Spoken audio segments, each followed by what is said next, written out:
Assalamualaikum warahmatullahi. Dapur, sumur, kasur. Kasur, sumur, dapur. Seolah-olah wanita terpaut dengan 3 itu tadi. Seolah-olah wanita tidak bisa berbuat lebih banyak daripada itu. Bahkan di tengah masyarakat jahiliyah, bayi perempuan mendatangkan aib sehingga mereka lalu dikubur hidup-hidup. Maka datang Islam dengan tegas mencanangkan satu revolusi yang mengangkat harkat dan martabat kaum wanita. Nabi bersabda, "An-nisa'u imadul bilad. Iza saluhat saluhal bilad, wa iza fasadat fasadal bilad." Wanita adalah tiang negara. Jikalau baik wanita, baiklah negara. Jikalau rusak wanita, hancurlah negara. Dalam berbagai ayat Al-Quranul Karim menjelaskan tentang wanita dan peranannya. Al-Quran bercerita tentang Siti Hawa. Al-Quran bercerita tentang anak perempuan Nabi Adam, Iklima dan Labuda, yang menyebabkan Habil dan Qabil saling berbunuh-bunuhan. Al-Quran menceritakan bagaimana ibunya Nabi Musa mendapat wahyu untuk menghanyutkan anaknya di hilir sungai Nil. Al-Quran bercerita tentang Siti Maryam, ibu daripada Nabi Isa. Al-Quran bercerita tentang 2 putri Nabi Yusuf, yang akhirnya salah satunya menjadi istri daripada Nabi Musa. Pun Al-Quran bercerita tentang Ratu Balkis, seorang wanita yang menjadi penguasa di negeri Sabah, yang demikian besar pengaruhnya dan wawasannya. Dan banyak lagi Al-Quran menceritakan keadaan kaum wanita. Sampai-sampai dalam Al-Quran ada satu surah yang dinamakan surah An-Nisa. Ini seluruhnya berarti bahwa Al-Quran telah menempatkan kaum wanita dalam satu posisi yang mulia dan terpuji. Al-Quran memberikan emansipasi, bahwa wanita berhak mengejar kemajuan sebagaimana halnya kaum laki-laki. Tetapi sungguh pun demikian, Al-Quran tetap memberikan batasan-batasan sepanjang emansipasi itu tidak bertentangan dengan kodrat kewanitaan itu sendiri. Kalau persamaan dan kemajuan, kalau emansipasi dan hak asasi sudah tidak sesuai lagi dengan kodrat kewanitaan, pada akhirnya bukan mengangkat harkat dan martabat kaum wanita, justru malah merendahkan derajat dan martabat kaum wanita itu sendiri. Seperti sebagian besar wanita ini, mereka berteriak menuntut tentang persamaan hak, tapi mereka melupa apa batasan daripada persamaan hak itu sendiri. Sesungguhnya Islam dengan segala konsepsinya yang mengangkat martabat kaum wanita itu, memberikan keleluasaan kepada kaum wanita untuk maju bersama laki-laki sepanjang tidak menginjak-injak kodrat kewanitaan itu sendiri. Kalau sudah sampai kepada menginjak kodrat kewanitaan, maka akan merendahkan martabat kaum wanita. Sebab apa?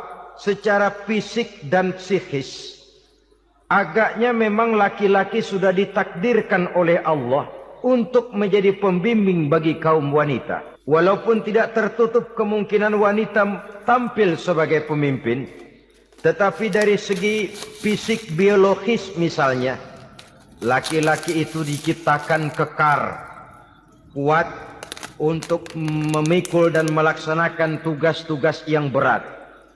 Sedangkan perempuan pada umumnya adalah lembut, ayu, lemot, denok, geboy, dan lain sebagainya. Maka kalau kita baca sejarah, Allah itu belum pernah mengutus rasul perempuan. Semua rasul laki-laki. Sebab apa? Secara fisik biologis tugas kerasulan lebih dimungkinkan oleh seorang laki-laki. Tugas rasul itu berat. Kadang-kadang perang, dicaci maki, berhadapan dengan ujung tombak, ujung pedang dan lain sebagainya. Makanya seluruh rasul laki-laki, dan Allah belum pernah mengutus rasul perempuan. Dari segi lain, perempuan itu banyak terhalang untuk melaksanakan ajaran agama. Misalnya, 1 minggu dalam sebulan, perempuan itu terkena cuti khusus, mengalami masa menstruasi, tidak sholat, tidak puasa, tidak melaksanakan ajaran agama yang tidak dibolehkan pada saat menstruasi itu. Kalau ada rasul perempuan, lalu saat malaikat akan menyampaikan wahyu, kebetulan rasulnya sedang wah, itu bisa balik-balik lagi malaikat Jibril ke langit itu. Mau turun nyampein wahyu, balik lagi ke atas, ditegur, kenapa balik lagi Jibril? Rasulnya lagi head.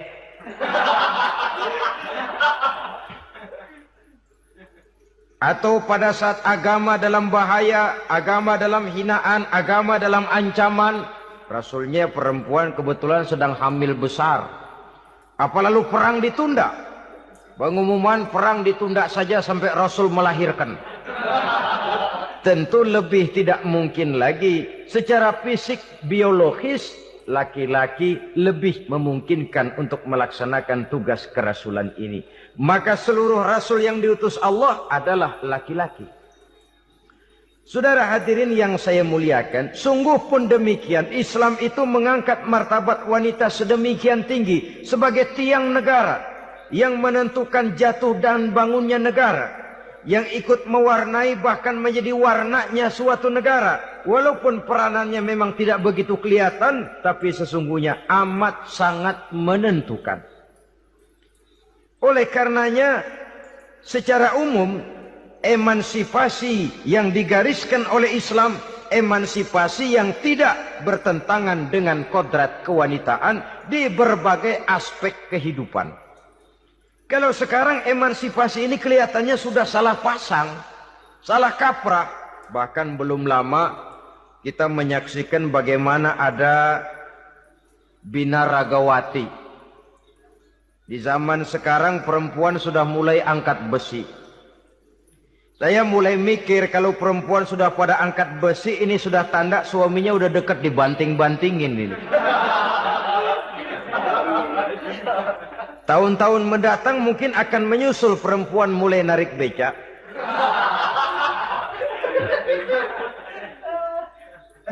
Nampaknya kan sudah tidak lagi mengindahkan kodratnya sebagai wanita. Ada olahraga yang hanya pantas dikerjakan oleh laki-laki. Oleh karena itu pada kesempatan ini kita akan mencoba melihat peranan wanita dari berbagai dimensinya. Yang pertama, peranan wanita sebagai istri. Adalah Rasul memilih istri pertamanya Sayyidatuna Khadijah radhiyallahu anha. Kalau pilihan utama beliau pertama kali nikah dengan Siti Khadijah, jelas itu pilihannya bukan karena kecantikan. Kenapa? Beliau nikahi Siti Khadijah dalam usia 40 tahun Khadijah dan 25 tahun Rasul. Statusnya janda pula. Kalau beliau seorang pemburu kembang, pemburu bunga, kenapa mesti nikah dengan janda berumur 40 tahun? Sedangkan beliau waktu itu masih berumur 25 tahun. Apa sasaran utamanya? Bisa kita lihat nanti. Setelah beliau diangkat menjadi Rasul, ternyata Khadijah lebih daripada seorang istri. Beliau masuk ke dalam staf Nabi. Orang lain beliau belum beriman. Beliau malah beriman lebih dahulu sebagai perempuan pertama yang masuk Islam. Orang lain memusuhi Nabi, beliau malah mengorbankan hartanya untuk membantu perjuangan Nabi. Istri setia semacam ini, dengan peranannya sebagai istri yang sedemikian rupa, memberikan andil yang sangat besar bagi kesuksesan dan keberhasilan seorang suami. Sebaliknya, seorang istri bisa mempengaruhi suaminya. Seorang suami yang jujur, polos, lugu, sederhana, bisa jadi koruptor ulung kalau didorong-dorong oleh istrinya. Seorang istri Pak Lurah memang tidak ikut mengatur kelurahan, tapi dia bisa mewarnai suaminya. Seorang istri gubernur memang tidak ikut mengatur provinsi, tapi dia bisa mewarnai suaminya. Sepanjang warnanya positif, tentu sangat baik dan sangat diharapkan. Tetapi kalau warnanya negatif, kiamatlah akibatnya umat ini. Oleh sebab itu, peran pertama dari kaum wanita sesungguhnya adalah sebagai istri yang mendampingi suami untuk mengolah dan melaksanakan tugas-tugas besar. Dari seorang yang paling kecil sampai kepada seorang yang punya jabatan paling tinggi sekalipun, pengaruh dan peranan istri memang sangat menentukan. Saudara hadirin kaum muslimin rahimakumullah. Itulah sebabnya Nabi menikah dengan Siti Khadijah. Dan lebih dari itu, sebelum menikah dengan Nabi, Siti Khadijah itu sudah terkenal sebagai pengusaha wanita, business girl kalau bahasa sekarang ini.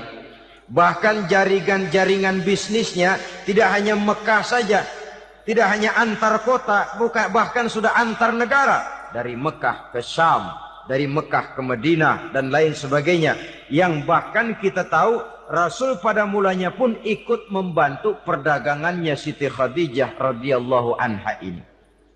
Jadi kalau bercermin dari karier Siti Khadijah, boleh saja wanita bergerak di bidang bisnis, asal memang profesi, bukan karena dengan senjata dan modal kecantikan lalu membujuk dan meraih orang sampai telap sehingga bisnisnya berjalan lancar dengan jalan menjual kecantikannya. Tidak. Bergerak di bidang bisnis yang memang profesinya di situ. Tidak ada salahnya. Bisa saja perempuan menjadi business girl seperti yang dicontohkan oleh Siti Khadijah radhiyallahu anha ini.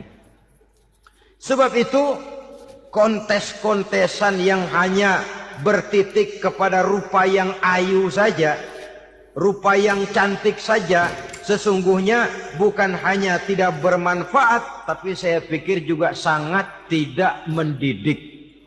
Yang mengajar anak-anak remaja putri kita untuk berlomba-lomba hidup dalam kepalsuan.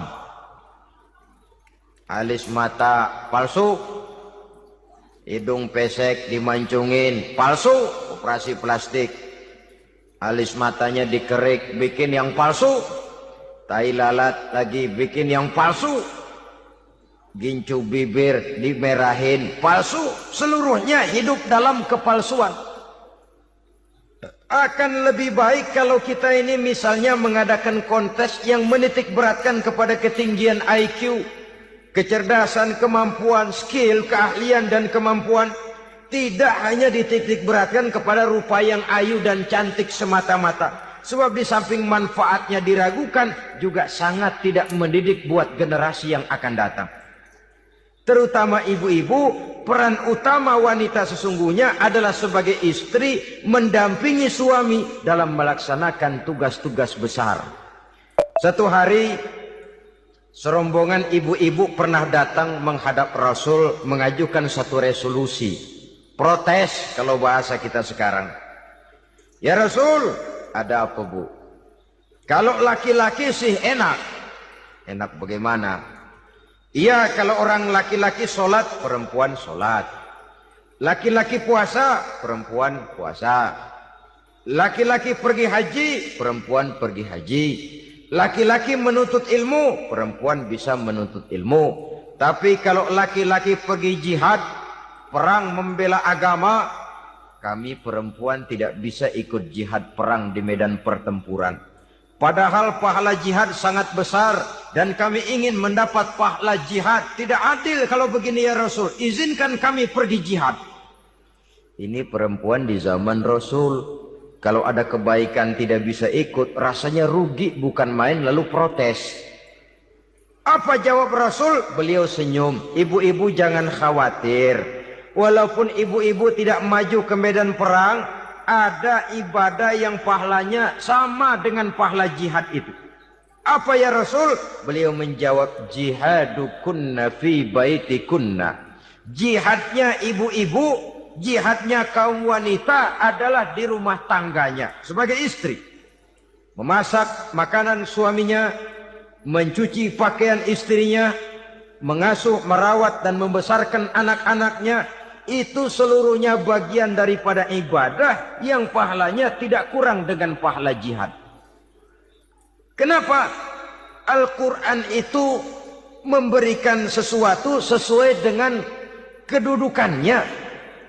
Kalau perempuan pergi perang jihad membela agama, musuhnya laki semua, kayak apa perangnya? Itu musuhnya bisa nggak mau pakai pedang, perangnya udah gulat aja udah. Sehingga Rasul lalu memberikan satu jalan keluar yang membuat wanita-wanita itu lega. Jihadukunna fi baitikunna. Ibu-ibu sih tidak usah khawatir. Jihad ibu adalah di rumah tangga ibu-ibu semua. Sejak bangun tidur sampai tidur kembali, nyaris kaum ibu itu 24 jam pekerjaannya. Sebagai istri, dia melaksanakan jihad di rumah tangganya.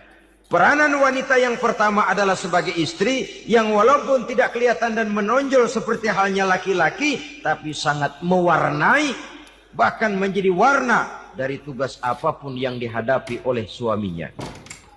Dulu ada seorang orator, kalau pidato hebat bukan main. Kalau dia bernada gembira, semua orang senyum. Kalau dia bercerita tentang sesuatu yang sedih, satu masjid orang nangis. Orang tanya kepadanya, "Pak, bisa pidato begitu hebat, siapa yang bikin?" "Ya saya sendiri." Istrinya dari belakang bilang, "Tidak, yang bikin pidatonya hebat saya." Kata suaminya, "Mana bisa, saya." "Saya," kata istrinya. "Kalau saudara tidak percaya, tunggu Jumat depan. Dia khutbah Jumat, saya akan bikin khutbahnya tidak hebat," kata istrinya. Sudah hari Rebo, siap-siap mau bikin konsep khutbah. Baru mau nulis, datang istrinya. "Bang, tolong pegangin anak, saya mau ke warung." Mau bikin konsep lagi, kata istrinya, "Bang, tolong ini, tolong itu, tolong ini." Sampai mau berangkat khutbah Jumat, khutbah belum selesai dibikin. Begitu naik mimbar, kehabisan bahan. Sudah 10 menit masih ama ba'du, ama ba'du, ama ba'du. Ini yang dengar heran, ini orang kok bicaranya bisa cuma amat sama badu, amat sama badu saja.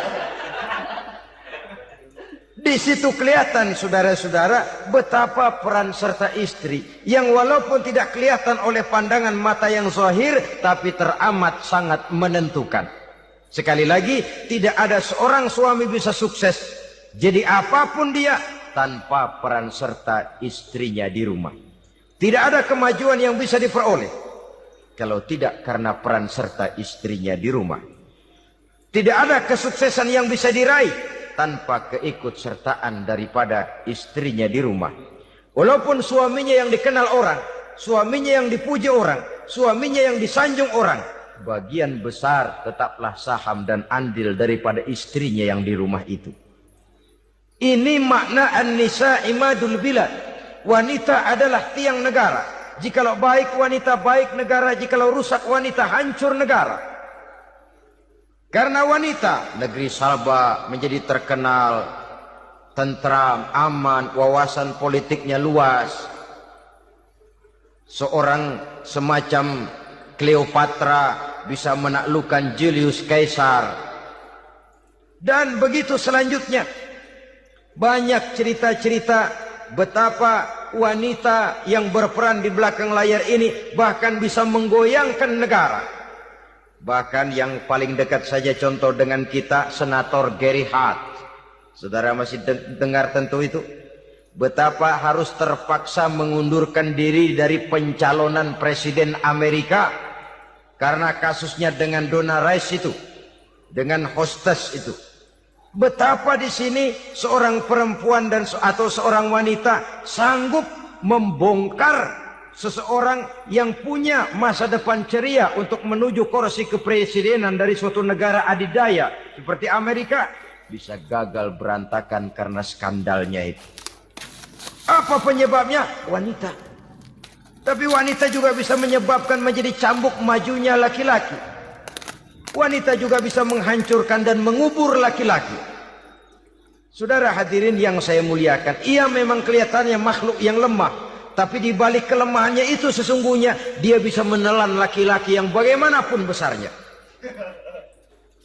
Saudara-saudara kaum muslimin rahimakumullah, terutama ibu-ibu yang saya hormati, jadi peranan yang pertama wanita sebagai seorang istri. Yang kedua, wanita sebagai ibu. Ini juga sangat besar pengaruhnya dalam membentuk generasi masa yang akan datang. Bapak, oleh karena kesibukan tugasnya, tentu lebih banyak di luar rumah. Yang nyaris 24 jam di rumah itu ibu. Bagaimana dia merawat anaknya, bagaimana dia menaruh perhatian terhadap anaknya, bagaimana ia melimpahkan kasih sayang kepada anak-anaknya, akan membentuk kepribadian anak dan artinya membentuk generasi yang akan datang. Kalau seorang ibu sudah cuek-cuek saja kepada anaknya, padahal Quran mengatakan al-jannatu tahta aqdamil ummahat, surga di bawah telapak kaki ibu. Hadis ini bisa kita artikan macam-macam. Pertama, anak tidak akan mendapat kebahagiaan tanpa ridho daripada ibunya. Kedua, ibu adalah wanita agung yang harus ditaati. Ketiga, neraka atau surga anak bergantung kepada ibu. Bagaimana dia mewarnai anak. Kalau ibunya cuek-cuek saja sama anaknya, dan sering jadi contoh klasik, kalau anak ayamnya beduk maghrib belum pulang, satu RT dicariin. Hansip diundang, kalau perlu dan Ramil dilaporin.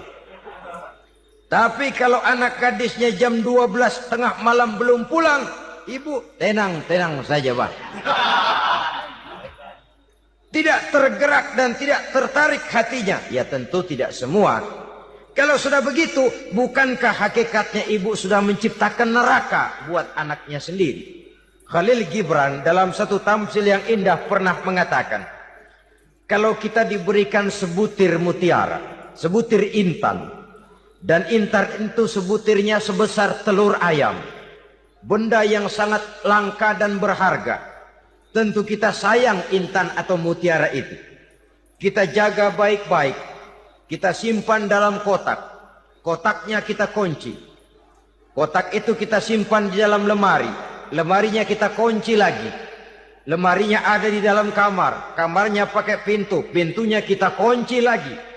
Kamar itu ada dalam rumah. Rumahnya pakai pintu. Dikunci lagi. Kemudian rumahnya pakai pintu gerbang besar. Gerbangnya juga digembok lagi. Untuk menjaga intan itu jangan sampai hilang, begitu usaha kita berlapis-lapis. Dan intan itu sudah diberikan kepada kita, kata Khalil Gibran. Apa dia? Anak-anak yang diamanahkan Allah kepada kita. Itu intan-intan mahal, itu mutiara-mutiara pilihan yang dititipkan dan diamanahkan untuk kita jaga sebaik-baiknya. Haruskah dia sia-sia di tangan kita? Haruskah dia merana jatuh di tangan ibu yang tidak punya tanggung jawab?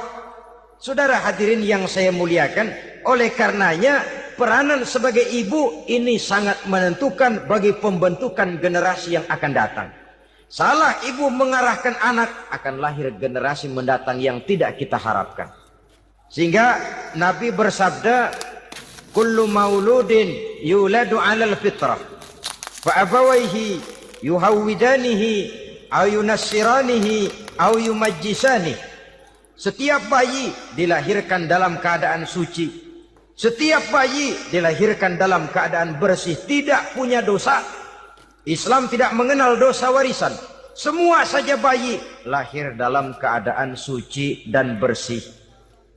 Kalau demikian lalu bagaimana? Kata Nabi, ibu bapaknya lah yang kelak akan menjadikan anak itu sebagai Yahudi, yang kelak menjadikan itu anak itu sebagai Nasrani, atau menjadikan anak itu sebagai Majusi. Ibu bapaknya yang mewarnai anak. Ibaratnya anak itu kertas putih, mau ditulis tinta hijau warnanya hijau, mau ditulis tinta merah warnanya merah, mau ditulis tinta hitam pun warnanya hitam. Oleh karena itu pembentukan anak yang soleh secara mental sesungguhnya sudah diwarnai oleh kebiasaan ibu bapak dalam pergaulan di rumah tangganya secara mental. Sehingga dengan demikian saudara-saudara, salah kaprah ibu dalam mengarahkan anak-anaknya akan melahirkan generasi penerus yang sungguh-sungguh tidak kita harapkan, dan pada gilirannya akan membahayakan perkembangan bangsa dan negara, membahayakan kita sebagai suatu umat. Apalagi sekarang ini masih banyak orang-orang muslim, orang-orang tua muslim yang kadang-kadang menyekolahkan anaknya di sekolah yang membahayakan akidahnya, mematikan imannya, menghancurkan tauhidnya. Pokoknya asal bonafid keluar sekolah ada jaminan lapangan kerja, perkara anak mau kafir mau murtad bukan urusan. Alangkah ironi dan sangat menyedihkan. Saudara-saudara yang saya hormati, jadi dari segi kaum wanita peranan ibu sangat besar. Dari segi anak, ketaatan kepada ibu, doa restu ibu akan membawa kepada kebahagiaan hidup. Doa ibu mustajabah, kutukan ibu manjur. Beberapa hikayat dan riwayat menjadi contoh dan tamsil buat kita betapa tidak ada satu kebahagiaan di dunia ini yang bisa ditegakkan tanpa doa restu daripada ibu. Pantas kalau dalam Al-Quran ada ummul kitab, ibunya atau induknya kitab. Tiap negara punya ibu kota, bapak kota tidak ada. Lalu lagi wawasan Nusantara disebut ibu pertiwi, bapak pertiwi kemana tahu. Saudara hadirin yang saya muliakan, lalu dalam peringatan hari-hari besar nasional ada yang namanya Hari Ibu. Hari bapak nggak pernah diperingati. Ada Hari Ibu, dan ibu itu pun ada Ibu Kartini, ada Ibu Dewi Sartika, dan macam-macam lagi yang seluruhnya merupakan refleksi dan gambaran betapa peranan kaum wanita di dalam kehidupan ini yang memang banyak mewarnai dan menjadi warna dari suatu kegiatan. Saudara-saudara kaum muslimin rahimakumullah, apabila yang pertama tadi kita melihat peranan kaum wanita sebagai istri, betapa ia berpengaruh besar dalam ikut menunjang keberhasilan dan kesuksesan suaminya. Kemudian pada peranannya yang kedua, wanita sebagai ibu di rumah tangga, betapa ia ikut membentuk, mempengaruhi, mewarnai dan membimbing kepribadian anak sebagai generasi penerus. Maka pada peranan yang ketiga ini kita akan melihat wanita sebagai social agent, sebagai penggerak kegiatan sosial di berbagai bidang kehidupan. Apakah itu bernama majelis taklim, apakah itu bernama perkumpulan dan yayasan-yayasan kemanusiaan, organisasi-organisasi yang bergerak di bidang pendidikan. Bahkan di zaman sekarang bukan hanya menjadi penggerak sosial, bahkan sudah banyak kaum wanita yang menggerakkan satu bangsa. Dunia mengenal Margaret Thatcher, dunia mengenal Indira Gandhi, dunia mengenal Bandara Naike, dunia mengenal Corazon Aquino, dunia mengenal Golda Meir dulu itu dari Israel. Dunia mengenal Imelda Marcos yang ambisius, tapi yang kemudian melangkah kepada jalan yang negatif dari tujuan semula. Ini bukan hanya sekedar social agent, tapi bahkan sudah mengarah kepada menggerakkan dan mewarnai suatu bangsa. Islam membuka pintu ke arah itu. Wanita duduk dan berfungsi sebagai social agent, mengurus berbagai macam perkumpulan yang bertujuan kepada kebajikan, menyantuni yatim piatu, memelihara kesehatan, menyayangi binatang, memelihara kelestarian lingkungan dan lain sebagainya. Islam membukakan pintu sepanjang peranan sebagai istri dan sebagai ibu tidak diabaikan. Ini sebab yang utama, salah seorang perempuan, kaum wanita, kalau terlalu aktif berorganisasi, terlalu aktif bermasyarakat, terlalu aktif dalam berbagai macam perkumpulan, lalu melupakan tugas utamanya sebagai istri dari suaminya, sebagai ibu dari anak-anaknya. Ibu asik rapat sana, rapat sini. Anak tidak pernah diajak rapat, akhirnya si anak bikin perkumpulan sendiri, rapat menurut versi mereka. Sehingga akibatnya yang timbul anak merasa kurang diperhatikan oleh ibunya. Ngaji bagus, tapi kalau sepanjang hari ngaji saja, suami pulang mau makan tidak ada makanan, mau berganti pakaian belum lagi diteriska pakaiannya, tentu ini melupakan fungsi yang utama. Kegiatan sosial, kegiatan di organisasi adalah jadwal kegiatan setelah fungsi sebagai istri dari suami, sebagai ibu dari anak-anak dilaksanakan dengan sebaik-baiknya. Bukan tidak baik ngaji, kalau dari ngaji ke ngaji saja.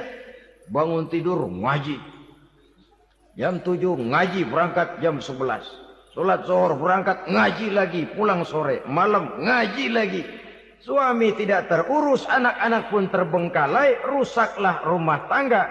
Dan bukankah satu bangsa terdiri dari satu tatanan masyarakat? Dan tatanan masyarakat yang paling kecil bernama keluarga. Keluarga merupakan unit dari masyarakat, unit yang terkecil. Dan keluarga terdiri dari pribadi-pribadi yang merupakan bapak, ibu, dan anak-anak. Sehingga masyarakat bangsa yang baik terdiri dari masyarakat yang baik. Masyarakat yang baik tersusun dari keluarga-keluarga yang baik. Dan keluarga yang baik akan muncul dari pribadi dan individu yang baik. Pribadi dan individu yang baik yang sadar mana kewajiban yang primer, mana kewajiban yang sekunder. Sebagai social agent, dia lalu mawas diri dengan tetap mempertimbangkan kodrat kewanitaannya itu tadi. Saya ikut prihatin kalau ada perempuan main sepak bola. Dan saya yakin betul kalau perempuan main sepak bola, yang nonton pasti bukan nonton bola. Ya mungkin bola juga, tapi bola yang mana? Itu wallahu a'lam. Ya dicari olahraga yang sesuai dengan kodrat kewanitaan begitu. Dicarilah olahraga yang sesuai dengan kodrat kewanitaan. Sepak bola sudah maju, ya belakangan saya katakan tadi muncul lagi wanita angkat besi.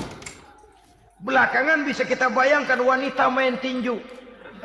Babak belur sudah kalau sudah begitu.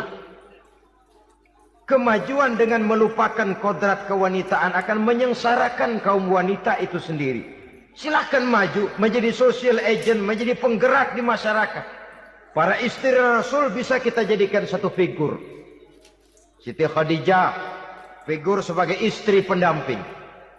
Yang setia, dikala suaminya bingung, ia tampil memberikan pandangan.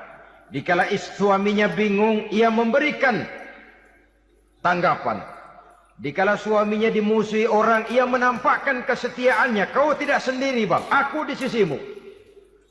Dikala jiwanya gelisah ketika pertama kali menerima wahyu berhadapan dengan malaikat Jibril, Khadijah yang menghibur. Kalla ma yukhzikallahu abada.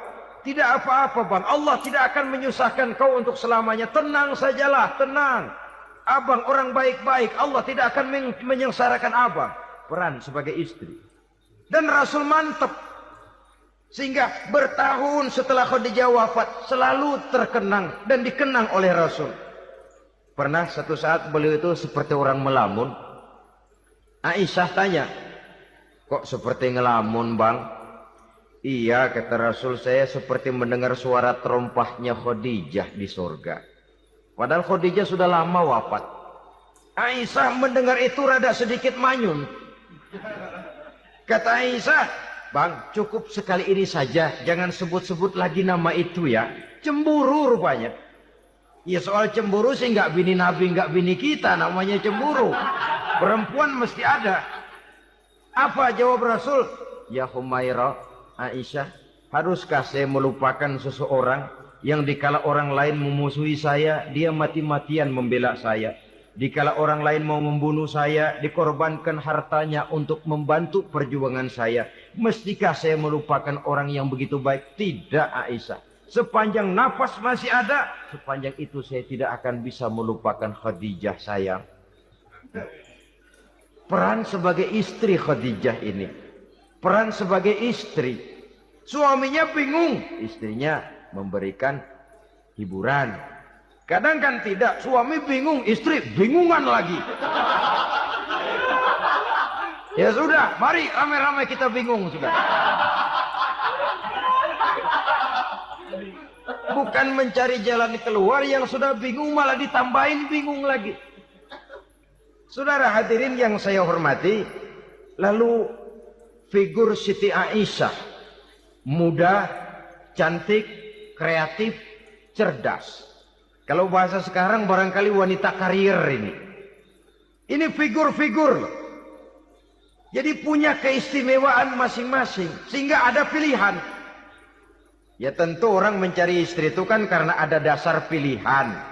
Mungkin rupanya kurang menarik tapi akhlaknya bagus. Mungkin akhlaknya sedang-sedang saja tapi potongannya cakep. Masih ada pilihan. Sudah potongan jelek, akhlak bejat. Emangnya lu milih merem tempo hari ya?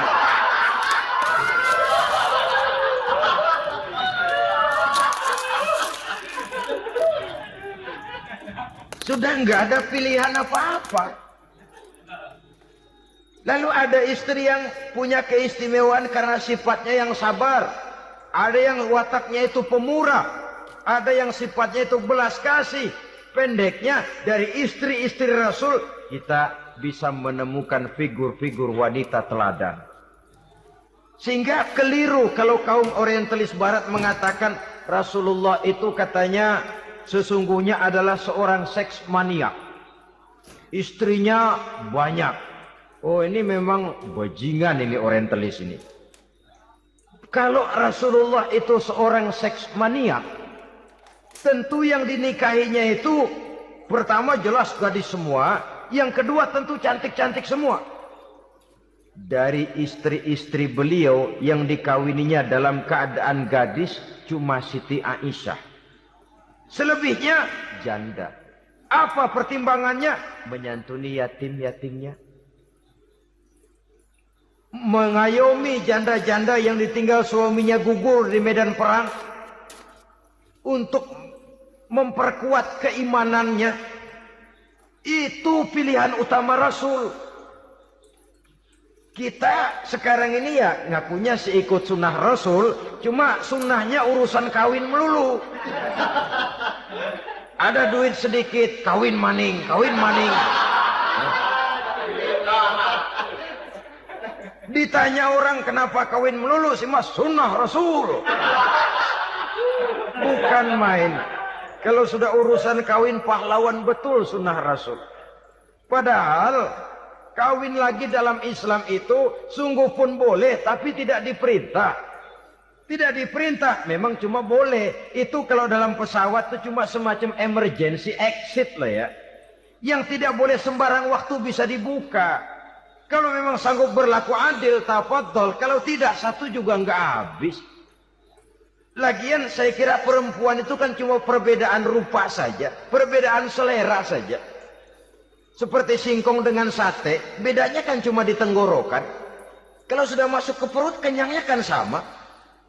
Perempuan cuma berbeda dalam selera, rasanya barangkali ya, barangkali.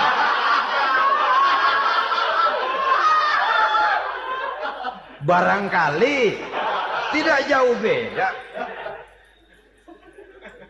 Saudara hadirinlah, Islam ini mengatur lewat pintu yang dinamakan nikah itu tadi.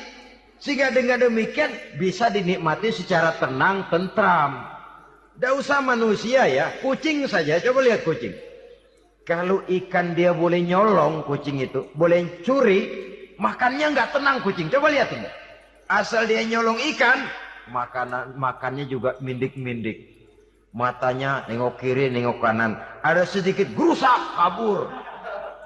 Secara nalurinya kucing tahu kalau ini ikan curian.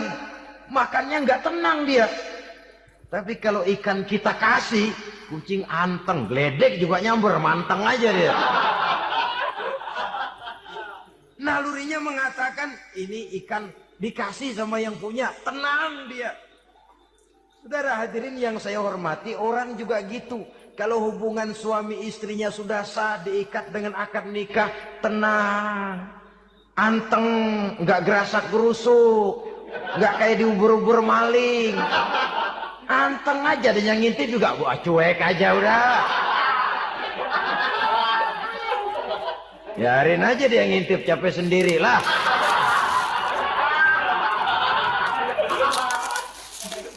Tapi kalau nyuri-nyuri, coba lihat dah. Mana di kebun. Banyak nyamuk. Banyak nyamuk. Ansip mukul tiang listrik, dia yang bingung. Islam ini sesungguhnya memudahkan jalan, saudara-saudara. Jadi sebagai social agent, wanita bisa melakukan, bisa berperan untuk itu. Apalagi untuk hal-hal yang menyangkut wawasan kemanusiaan, di mana kaum wanita karena emosinya lebih tinggi daripada kaum wanita laki-laki, dia sangat peka terhadap masalah-masalah yang menyangkut kemanusiaan. Hatinya mudah tergugah, perasaannya cepat terenyuh. Dengan penderitaan dia cepat tergugah. Dia bisa menjadi social agent tanpa harus melupakan fungsi utama sebagai istri dan sebagai ibu dari anak-anaknya, sebagai istri dari suaminya. Saudara hadirin yang saya muliakan, dahulu Al-Quran pernah menceritakan betapa istri-istri pembesar di istana mewah di zaman Nabi Yusuf. Kalau istilah sekarang nyonya-nyonya jet set, nyonya-nyonya VIP. Betapa mereka mau memporak-porandakan keimanan seorang pemuda seperti halnya Nabi Yusuf alaihi salam. Dan Nabi Yusuf kemudian ternyata tidak mau jadi gigolo, yang kerjanya hanya menyenangkan wanita-wanita jet set kelas VIP ini tadi. Sesungguhnya ini cuma satu simbol yang kejadiannya bisa saja terjadi pada zaman modern dalam versi dan kondisi yang berbeda. Namun bagaimanapun juga wanita dengan peranannya sebagai social agent, sebagai penggerak masyarakat, sangat besar pengaruhnya dalam ikut mewarnai perkembangan suatu negara. Seorang suami perlu memberikan dorongan kalau istrinya aktif di bidang sosial. Asal dengan catatan saja, fungsi sebagai istri, fungsi sebagai ibu, jangan sampai terlantar karenanya. Bahkan saya katakan tadi, di zaman sekarang wanita tidak lagi hanya berfungsi sebagai social agent, bahkan sebagai national agent, penggerak dari satu bangsa. Muncul wanita-wanita yang jadi menteri, yang jadi anggota DPR, bahkan yang jadi kepala desa dan lain sebagainya. Secara umum memang ar-rijal qawwamuna 'alan nisa. Laki-laki adalah pembimbing bagi kaum wanita karena kelebihan fisik biologis, kelebihan kemampuan intelektual dan lain sebagainya. Namun wanita pun boleh saja menjadi social agent sepanjang catatan yang saya sampaikan tadi. Jangan sampai melupakan kodrat kewanitaan, jangan sampai mengalahkan fungsi sebagai istri dari suaminya, sebagai ibu daripada anak-anaknya. Nah, kemudian fungsi yang keempat di bidang ilmu pengetahuan. Islam memberikan kesempatan yang sama kepada kaum wanita. Thalabul ilmi faridatun ala kulli muslimin wa muslimatin. Menuntut ilmu itu wajib hukumnya bagi orang Islam, baik laki-laki maupun perempuan. Sampai dibentuk kalimat pengecuali khusus ini. Muslimin wa muslimatin. Bagi muslim laki-laki, bagi muslim perempuan. Dan alhamdulillah, kalau dulu di zaman Raden Ajeng Kartini, nasib perempuan berada di balik pintu yang digembok rapat-rapat. Siklusnya berputar cuma sumur, dapur, kasur. Kasur, sumur, dapur. Dapur, sumur, kasur. Melingkar di situ satu saja peranan kaum wanita. Memberontak jiwa Raden Ajeng Kartini. Menuntut persamaan bahwa wanita berhak maju sama dengan laki-laki. Entah Islam sejak 14 abad yang lalu sudah mencanangkan ini. Menuntut ilmu wajib bagi laki-laki dan perempuan beragama Islam. Orang Islam baik dia laki-laki, baik dia perempuan, wajib menuntut ilmu. Ilmu dalam artian umum. Tidak hanya sekedar fikih tauhidnya, ya di bidang kedokteran, di bidang teknik, di bidang hukum, dan lain sebagainya. Ini yang perlu dibanggakan. Kalau perlu ini yang perlu diadakan kontes. Kontes IQ. Wanita yang paling berprestasi di bidang ilmiah. Wanita yang punya prestasi di bidang menjaga kelestarian lingkungan hidup. Wanita yang punya prestasi menggerakkan sosial, menyantuni yatim piatu, memelihara kesehatan. Adakan kontes macam itu untuk mendorong. Ini enggak, kalau kontes yang diukur betis, bibir, pinggul, payudara, lubang hidung, ukur sekalian kita. Apa manfaatnya dan apa unsur pendidikan yang ada di dalamnya? Tidak menguntungkan, tidak mendidik, dan tidak membawa manfaat. Kecuali lalu yang timbul pola hidup konsumen, pola hidup konsumer, pola hidup yang material, pola hidup yang wah, pola hidup yang gemerlapan. Ya, kalau oleh anak-anak muda yang terjangkau, kalau tidak, dia hanyut ditelan mimpinya. Dia ingin bergaya hidup jet set. Sementara dia dihadapkan oleh kenyataan bahwa dia tinggal di kampung. Ibu bapaknya orang kampung. Dan lain sebagainya. Jiwanya berontak. Terjadilah kegalauan. Terjadilah kerancuan. Terjadilah komplikasi. Perang di batin. Antara keinginannya dengan lingkungan nyata yang dihadapinya. Dan kalau sudah ada gejala semacam itu, penyakit-penyakit kejiwaan akan mudah muncul. Ini gejala terutama buat orang-orang yang tinggal di daerah transisi. Kota besar bukan, kampung banget juga enggak. Daerah cekak.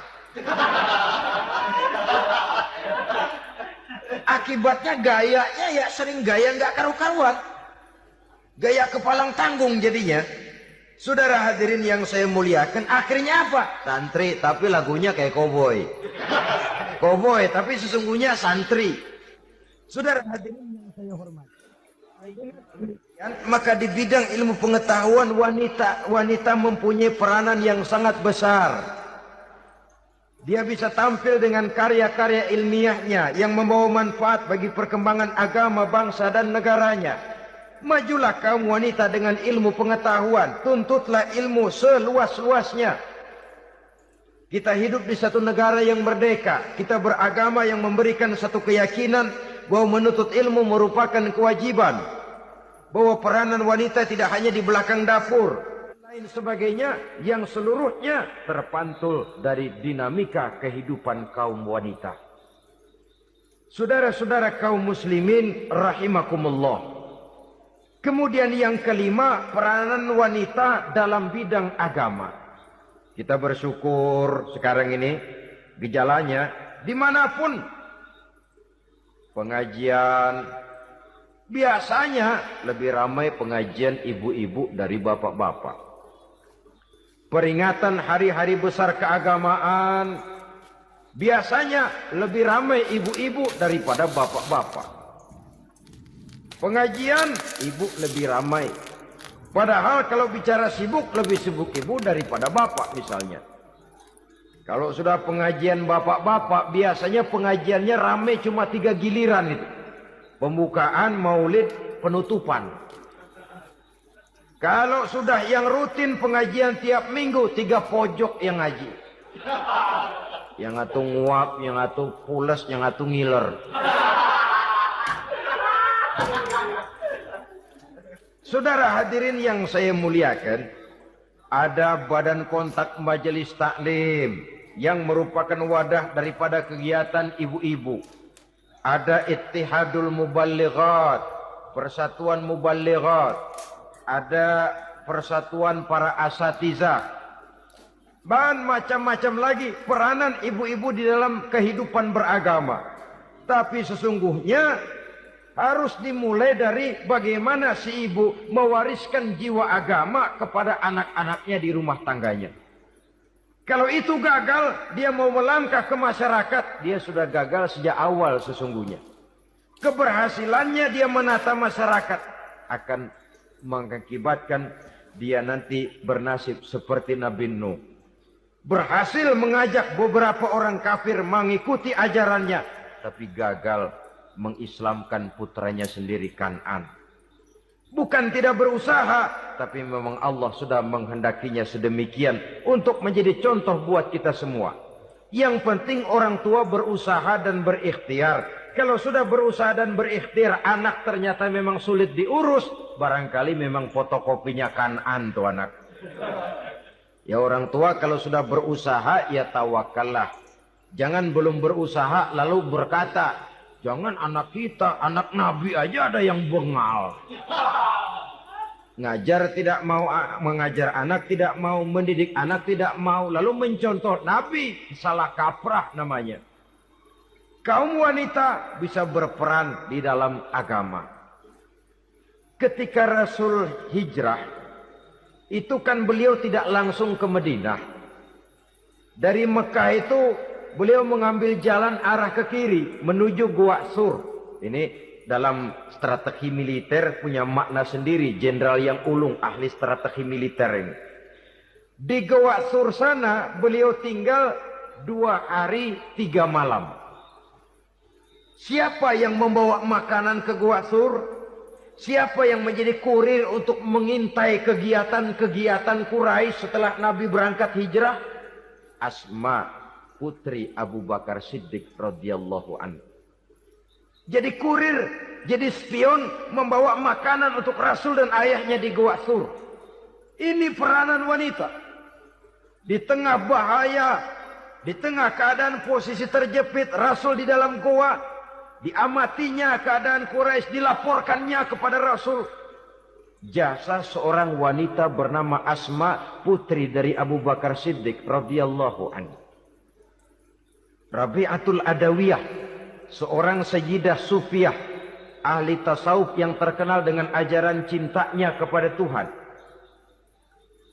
Dia bisa menjadi tokoh wanita dalam gerakan sufi oleh karena kegiatannya di bidang agama dalam arti mujahadahnya kepada Allah Subhanahu wa taala. Dia korbankan bagian besar daripada hidupnya untuk mengabdi kepada Allah. Setelah suaminya meninggal, seumur hidup dia tidak pernah nikah lagi. Bukan tidak cantik, cantik. Bukan tidak ada yang mau, banyak yang meminang. Bahkan diantaranya termasuk Sufyan Tsauri, seorang tokoh juga. Pernah mencoba meminang beliau. Kata Sufyan, Rabi'ah, bagaimana? Kamu kan janda? Iya. Lalu, lah saya kan duda. Jadi bagaimana? Daripada kita masing-masing sendiri-sendiri kan lebih baik kita join. Maksud kamu apa? Saya mau meminang kamu. Boleh. Tapi mas kawinnya saya minta engkau jawab 4 pertanyaan saya. Kalau bisa, diri saya seutuhnya saya berikan kepada kamu. Kalau tidak, tidak usah saja. In ajabtani fi 4 masail fa ana laka. Kalau engkau sanggup menjawab 4 pertanyaan saya, seluruh diri saya bulat-bulat saya serahkan kepada kamu. Yang pertama, Sufyan, semua orang kan bakalan mati. Iya. Ya soal mati sih sama, mati. Cuma hakikat mati kan lain-lain. Ada yang matinya itu husnul khatimah. Mati baik di akhirnya. Lagi ngaji, mati. Lagi baca Quran, mati. Lagi sholat, mati. Lagi dengar ceramah, mati. Lagi sodakoh, mati. Itu mati-mati yang su'ul khatimah. Ada yang mati itu, mati yang husnul khatimah maksud saya. Ada mati itu yang disebut su'ul khatimah, jelek di penghujungnya. Lagi nyekek botol, mampus. Lagi banting kartu, plak, plak. Habis. Lagi makan riba, mati. Lagi zina, mati. Lagi nipu, mati. Kira-kira kalau saya nanti mati, su'ul khatimah apa husnul khatimah? Loh, saya nggak tahu, kamu mati saja belum. Tidak bisa kamu jawab? Tidak bisa. Yang kedua, setelah mati kita masuk ke alam kubur. Di kubur kita akan dapat nikmat kubur atau azab kubur. Hari itu kira-kira saya dapat nikmat apa dapat azab? Saya tidak tahu. Di padang mahsyar setelah ditimbang kita dapat kitab di tangan kanan kalau baik, di tangan kiri atau dari belakang kalau jahat. Hari itu saya dapat kitab di tangan kiri apa tangan kanan? Saya nggak tahu. Yang keempat, orang akan lewat di atas sirat. Yang selamat sampai surga, yang celaka sampai ke neraka. Kira-kira saya yang selamat apa yang celaka? Wah, kata Sofyan, gua nggak tahu, udah butak dah lempangan itu deh.